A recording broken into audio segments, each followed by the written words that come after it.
Marouane Fellaini has been in fine form for Manchester United in the absence of Paul Pogba. Last season's Europa League success, which secured a return to the Champions League, did a good job of masking over Manchester United's extremely disappointing 201,617 Premier League campaign. United actually only lost 5 of their 38 league games last season, but 15 draws saw them finish down in 6th position in the table, some 7 points off 4th place Liverpool, and an incredible 24 points off the champions Chelsea. There had to be an improvement this season, and United have started like a house on fire, winning 6 and drawing 1 of their 7 Premier League matches to collect 19 points entering the October international break. They have scored 21 times and only conceded twice, but incredibly, do not top the table due to Manchester City's slightly superior goal difference. Indeed, Manchester City could have been forgiven for thinking that they would have a healthy lead at this stage after their own fine start, but United have matched their rivals punch for punch as this title race, which is still in its very early stages, promises to be enthralling from start to finish. The 21 defeat to Real Madrid in the UEFA Super Cup suggested that United are still short of Europe's elite clubs, but the Red Devils started their 201,718 Premier League season in spectacular fashion, beating West Ham United and Swansea City 40 in their first 2 fixtures. Then came a 20-home victory over Leicester City, before dropping their only points of the season in a 22 draw at Stoke City on September 9. That proved to be just a little bump in the road, however, with United beating Everton 40, Southampton 10 and Crystal Palace 40 in the last 3 league matches. United have also started their Champions League group campaign in impressive fashion courtesy of wins over Basel and CSKA Moscow, while they progressed in the EFL Cup due to a 41 victory over Championship side Burton Albion. Since that Super Cup defeat to Real Madrid, United have won 9 of their 10 matches in all competitions.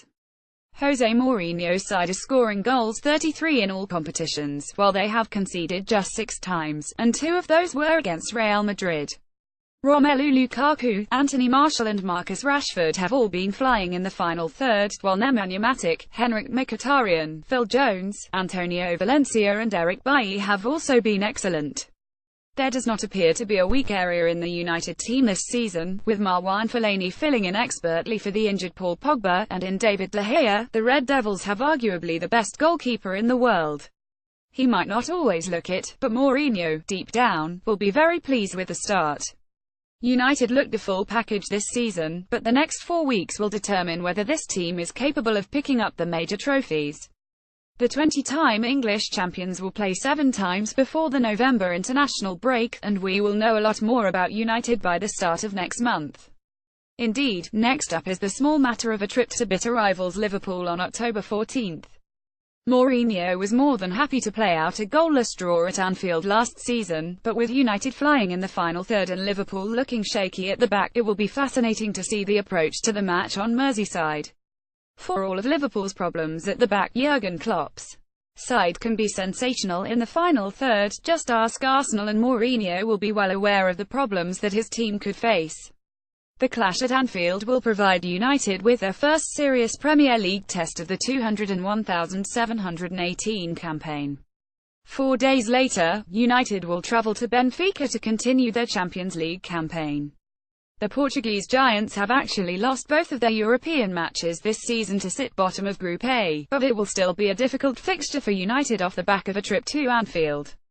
Mourinho's side will then make the trip to Huddersfield Town in the Premier League on October 21, before visiting Swansea in the EFL Cup on October 24. They are 2 matches which United will be expected to win, but following a busy 7 days, the Red Devils will see their squad, which might well be nursing more injuries, tested once again. October 28 will see Tottenham Hotspur travel to Old Trafford, before the Red Devils host Benfica in the Champions League on October 31. United might well be able to secure the spot in the knockout round of the Champions League with 2 games to spare, but the second Benfica clash comes off the back of what promises to be a very physical and very difficult game against a strong Tottenham outfit. United then face a trip to Chelsea on November 5. The corresponding fixture last season ended in a 40-home win, and Mourinho will be desperate for some revenge over his former club. The Blues, on the other hand, will be wary of losing at home to both Manchester clubs in the early stages of the season. The Red Devils have matched rivals Man City stride for stride this season, but while Pep Guardiola's team have locked horns with Liverpool and Chelsea over the last few weeks, United have had a relatively kind fixture list. It was at home to the so-called smaller terms where Mourinho's side dropped plenty of points last season, however, and that appears to have been rectified during the early stages of this campaign. Lukaku's ability to dominate against the better defences in the division will be tested over the next month, while it will be very interesting to see whether United can continue their strong defensive record when they take on the likes of Sadio Mane, Harry Kane and Eden Hazard. United certainly look capable of enjoying a very successful season, and while we have already learned a lot about Mourinho's side since the new campaign started, the next 4 weeks will show whether they are the real deal. Want to read more football articles? Register with The Sportsman to personalize your newsfeed with your favorite sports and football team.